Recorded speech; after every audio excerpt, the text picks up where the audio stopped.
What is up, Major Calisthenics team? In this video, I'm going to be talking about if I were to start calisthenics all over again as a beginner, what are the 4 things that I would do in order to build myself and get myself back to the level that I'm currently operating at. Let's get started into it.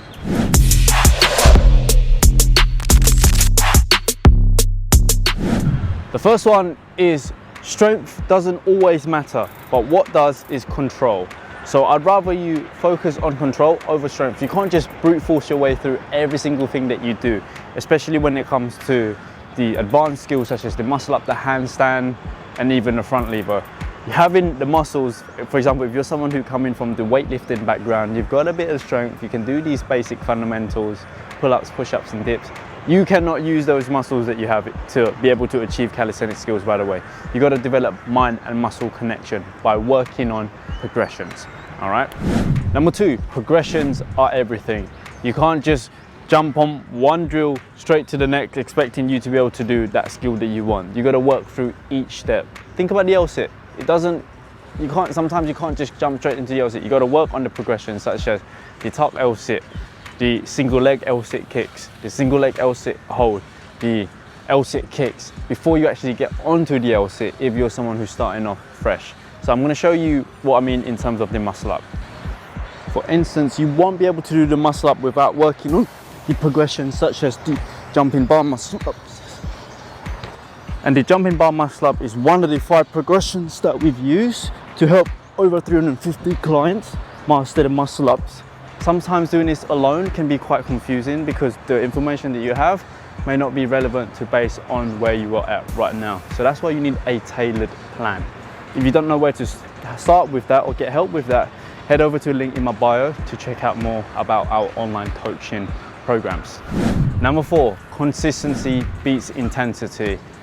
If you've been in this negative loop of stopping and starting again where for 2 to 3 months in a row, you have this crazy drive, determination, and then for some reason you just stop completely for the next 3 to 5 months, only to find yourself starting again. And this is a vicious cycle, a negative feedback loop that's been happening with a lot of clients that I've came and worked with in the past.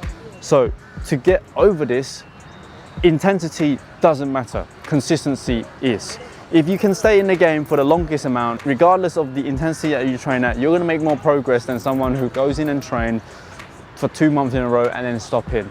I'd rather you train at a 50% of your capacity for a 2-year period than training for 1 year at 80% capacity, because the longer you have in the game, the more mind and muscle connection you're going to develop, the stronger you're going to be, you're going to have the better mindset, and also you're going to be able to achieve your dream physique. This is the name of the game, the consistency. Stay consistent and the results will pay for itself. And the 4th one, your joint and mobility needs love too. You can only get so far in terms of building up strength until your mobility becomes limited, which can lead to decreased range of motion and therefore injury. I'll tell you an example. I one time was out for 7 months from training because I wasn't prioritizing on my mobility, especially in my forearms, in my lats, in my shoulders. One day when I was training at the gym, I was doing the L-sit into the handstand and I just heard my wrist snap, boom, like this. It must be something that's just ripped.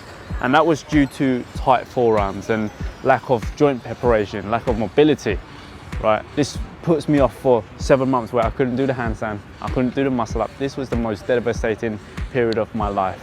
I want to emphasize that if you want longevity in your training, you need to prioritize on your recovery and also mobility. So before you begin your first training session, spend about 5 to 10 minutes doing your warm-up, joint preparation, so that way you can train much more effectively as your muscles will be warm.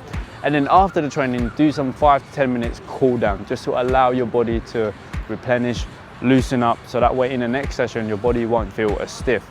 I'd like to also spend at least 1 dedicated session a week where you spend about 20 to 40 minutes following a follow-along stretching video on YouTube.